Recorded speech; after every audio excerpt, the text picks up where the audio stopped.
are going to head straight to our next panel. And this panel is entitled Achieving Positive Outcomes for Places and People.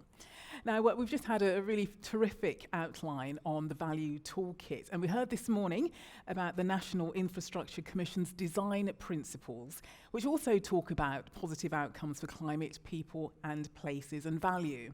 So the core issue that we're going to address in this panel is how we think about and measure value, and then how we relate these big outcomes to the project level, and then put it all in practice. So can I please welcome to the stage Barry Williams. Barry is Urban Design Director at Markmore Whitmore, now Stantec. Kate Hall, who is Sustainability and Environment Lead. That's Infrastructure and Projects Authority.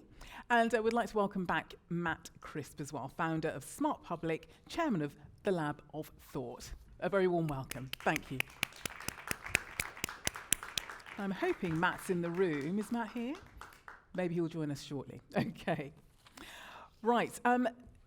May I ask you just to set out what you do, a couple of minutes just to explain what you do to our audience. Thank you. And also, actually, may I ask you to give a good or bad example of where we've invested in transport infrastructure that has or hasn't delivered to people and places. Thank you. So, obviously introduced myself already. I look after Costain's social value consultancy services, but increasingly I'm involved in the conversations and work we're doing with customers around a value-based approach to assets, as you just heard me talk about. My example of where we've done value really well, it's not infrastructure, but it's not transport, but it's the Tideway project, which I was on for 6 years, and that was remarkable in terms of the approach that was taken in place to long-term value after the project was opened and to the legacy that would be delivered, and how that was embedded into the culture, the procurement, and the delivery of the project. Hi, my name's Kate. I sit with the Project Futures team, and collectively what we're doing is driving the implementation of our transforming performance agenda to make value-led, data-driven project delivery business as usual by 2025, delivering better outcomes for people and places. And I guess ultimately my job is to make my role obsolete so that we have an integrated team and everyone takes leadership in placing sustainability in the heart of everything that we do. Thank you. Hi, Barry Williams. I'm Urban Design Director for Barton Wilmore, now Stantec, in our Bristol office. My background actually is in the design of major new settlements, urban extensions, mostly working for the private sector, house builders, developers, landowners. Before that, I worked for Gillespie's for 12 years, designing public realm schemes within many of our towns and city centres. Oh, an example. I think I'll give an example of hope more than anything. We started a project in Bristol about 5 or 6 years ago, which was transforming, revisioning, if you like, a major street within Bristol, from Bristol Temple Meads to the city, called Victoria Street. We created a vision based on many things actually Matt spoke about, and now we're starting to see that finally come to fruition as the council's develop proposals and to see what will be a fantastic transformation of that street, and I think hits what many of us would consider the new agenda. Great city, Bristol. Yeah, thank you. Hi, so my name's Matt, ex-Diageo, Global Marketing, ex-Brave Agency, and a raft of board and non-exec roles, both here and in the US.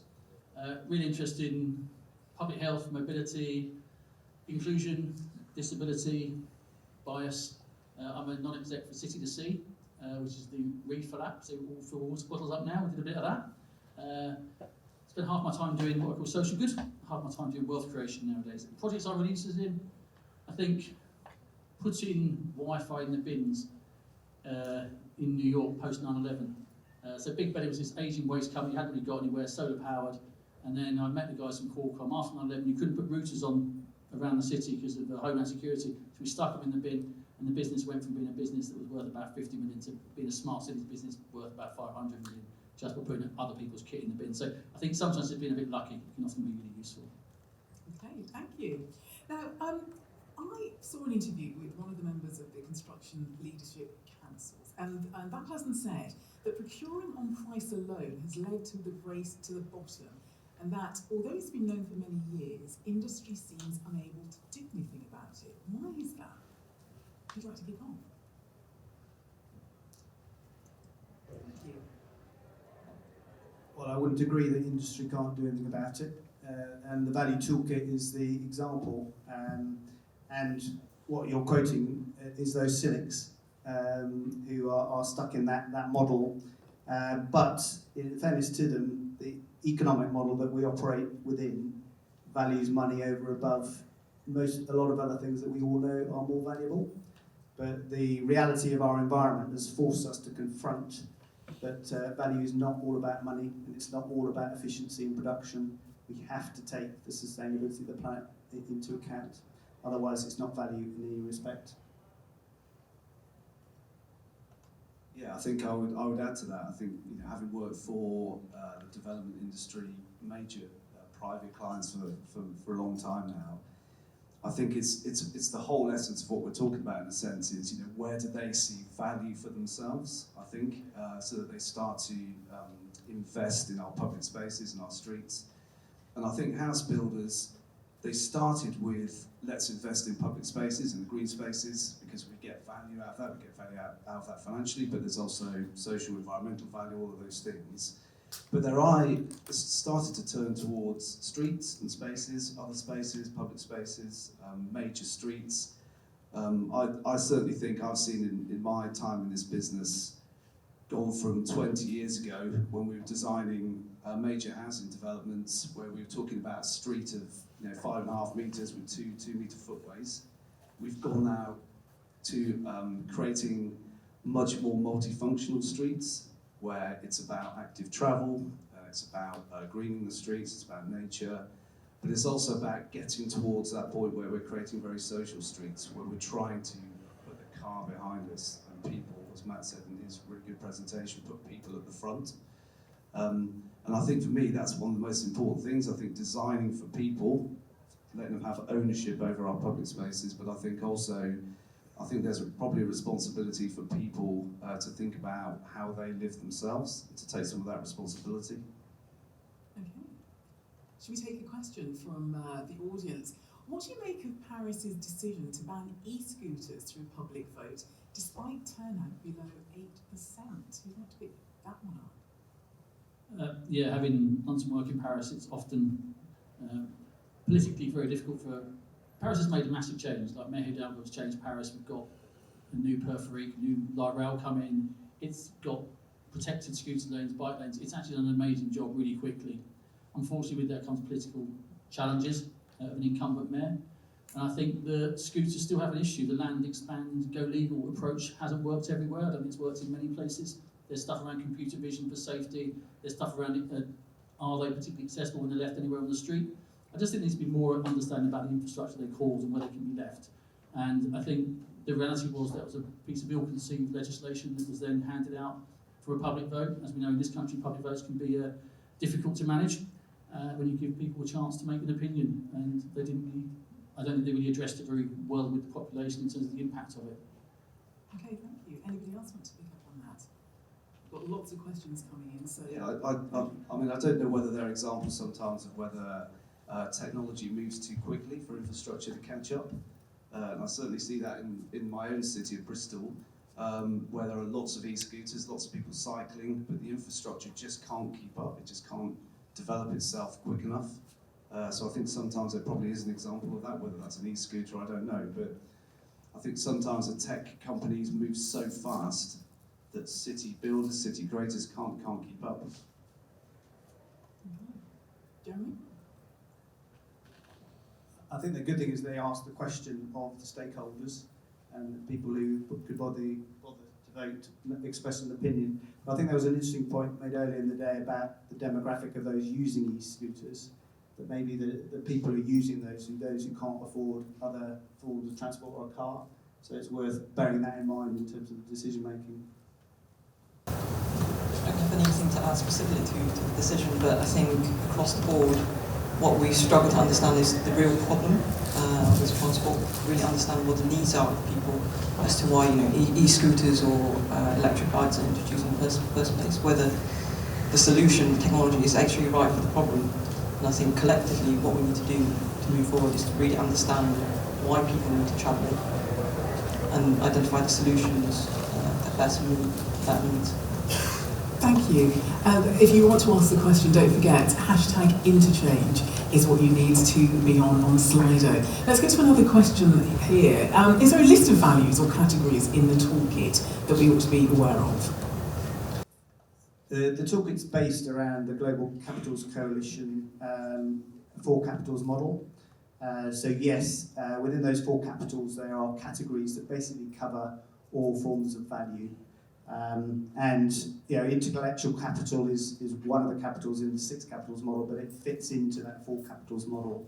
So the idea is to standardise around a model so we then can do comparators with the data at a strategic level.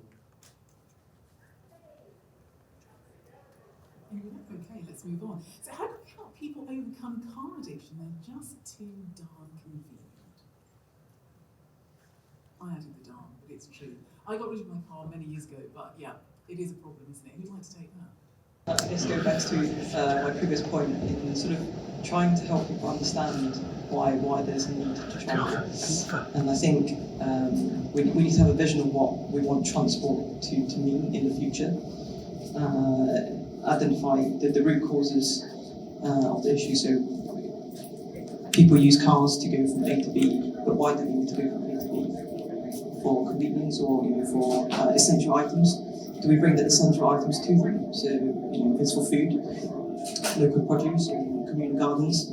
So I think we need to understand the system as a whole and the community to then help people understand that there are alternatives to travelling. Minimise the need to travel fully. Yeah, I think that is the $6 million question, I suppose. But I think it's probably a balance, isn't it, between providing the infrastructure first of all, and an infrastructure of quality. I think streets that are attractive, that people will feel that they want to use, that are well overlooked. That are well planted, they feel safe in. I think there's that. I think there's that provision of infrastructure. I think the other side of it though is it's heartbreaking for us as designers to design, just take a new settlement for example, which is full of active travel, a whole active travel network that links back into the city, just to see people continue to use their cars. So I think there is an element for me, as I said earlier on, I think there's an element of people taking their own responsibility for climate change. This is not just about the government telling them to do it. It's not just about the provision of infrastructure. I think they have to take on some of that responsibility themselves, because I think it's only through kind of popular opinion will house builders in particular begin to change the way that they do things, because they are very much informed by their customers. But unless those customers have a behavioural change, I think it'd be very difficult for us to ever break that cycle. Absolutely. I think from my point of view, it's just making public transport accessible, but more importantly affordable for everybody, not everyone. And I think I can fly to Dublin for 20 quid. It's like from Bath, it cost me 120 quid to get a single train to get to London for 9 o'clock. So you can see why people just have different options, because we're not giving people affordability. It prices it out of a lot of people. Not everyone is wealthy. I think the average income is 26 grand in this country. We all seem to think everyone can just afford these things. They can't. So I think affordability, accessibility, and making it feel safe for everybody as well. I think that's another issue. I certainly have been in situations, my daughter's been in situations where she hasn't felt safe on public transport, and the car gets you home A to B safely. I think it's another area that we haven't really addressed earlier. A question that's come in that's probably in many people's minds, and how do I promote the Value Toolkit in my own organisation, is the question.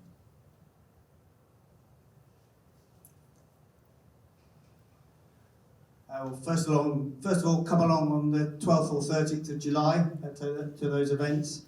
You can find a lot of details about the Value Toolkit on the Construction Innovation Hub if you just Google it. You can visit the IPA stand, and there's some documents that you can take away on that. So lots of opportunities. Talk to me or Kay about it. There's plenty of material there to promote it, and we can give examples of how it's working in practice. Shall I pick up the next one just about Yes, please. the certain values people will lean towards? Because I think that's a really interesting one. So this is about our biases. So I'm a social value consultant. My bias is in the human and social capital areas. So I need to be aware of that.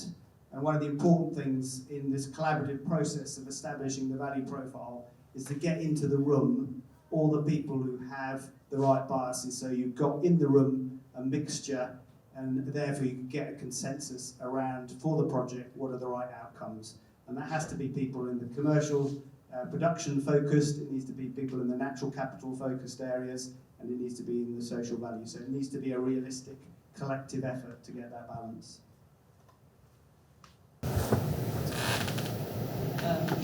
Just back on that question on how we can sort of drive interest within your company, I think use data, use evidence, and show that we know across the board that using cost and time as just the main drivers don't work.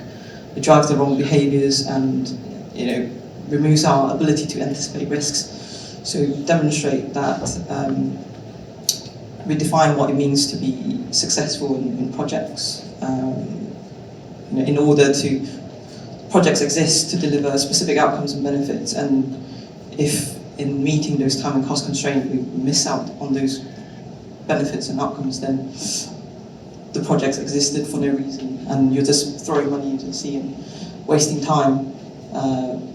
So show that the old way of doing things isn't working, and we need to be looking at opportunities. And I think a lot of it is also culture and behaviour.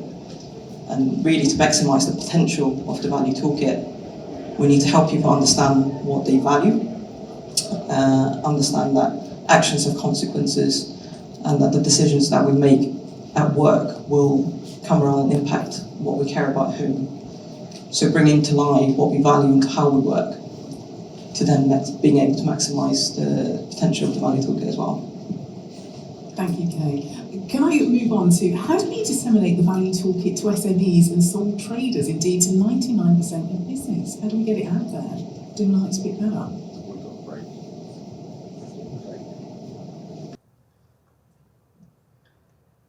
So I think we need to start in our area of influence, and the way it gets through to the SMEs and down through the supply chain is by that value profile process, and then cascading it down through our procurement. And it's really important that the people understand what the ultimate goal of the infrastructure, but it's also relevant to them in terms of their role and what they're delivering.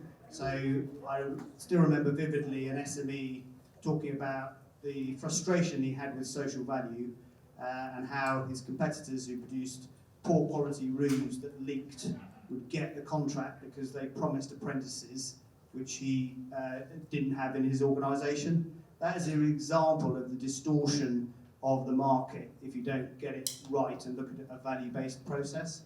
So it's important that we look at these projects at the different horizons, and the value requirements are cascaded into the supply chain in a way that's relevant and proportionate to their ability to respond to those opportunities. And over time, that message will get across. And everyone, I think, most people want to be part of a better future. We have a question about the value toolkit and building it into financial incentives, bonuses, etc. What do we think about that? And private financing decisions. Does anybody have any thoughts on that? Should we be building it in? I'll give it a go. So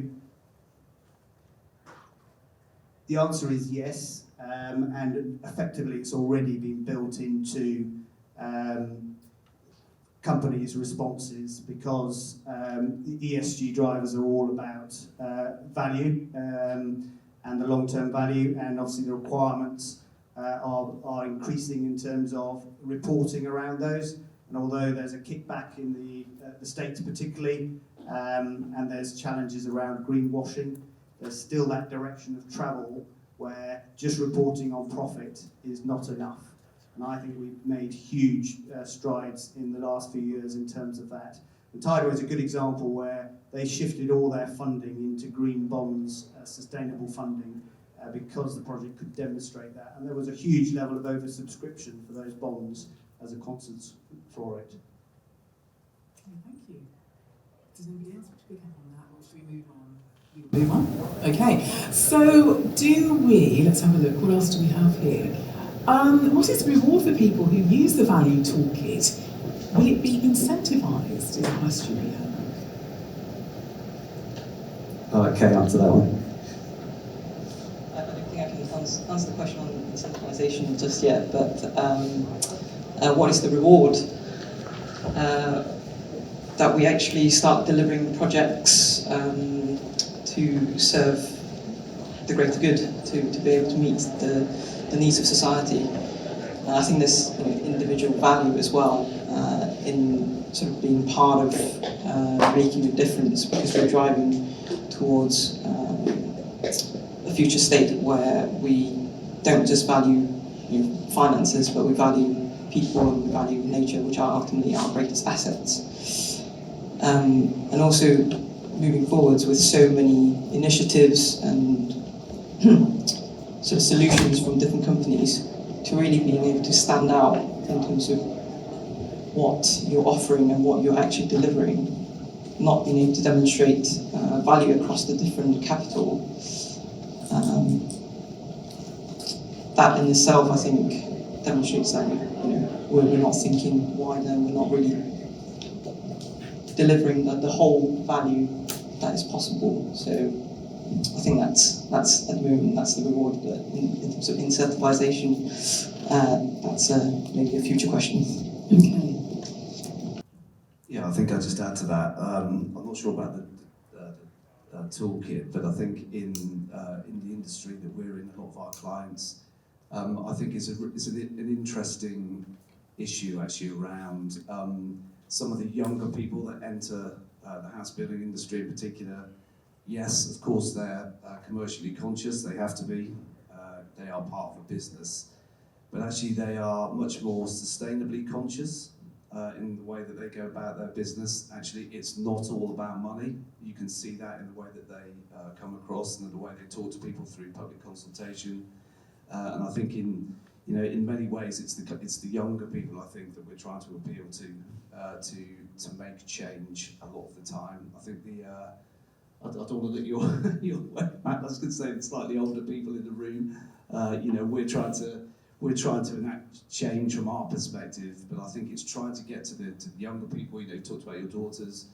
Trying to get to the young, I think, because certainly in our office, in our business, I think you see a genuine passion for the environment and how we look after it and how we take some of our proposals forward.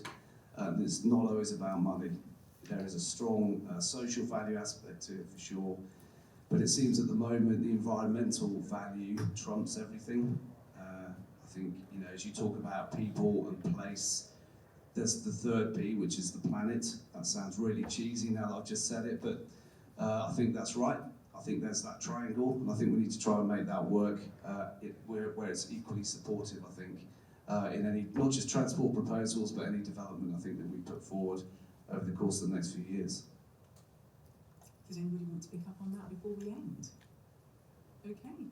All right. Well, thank you very much for your questions, and let's give a very warm thanks to our panel as well. Thanks, John.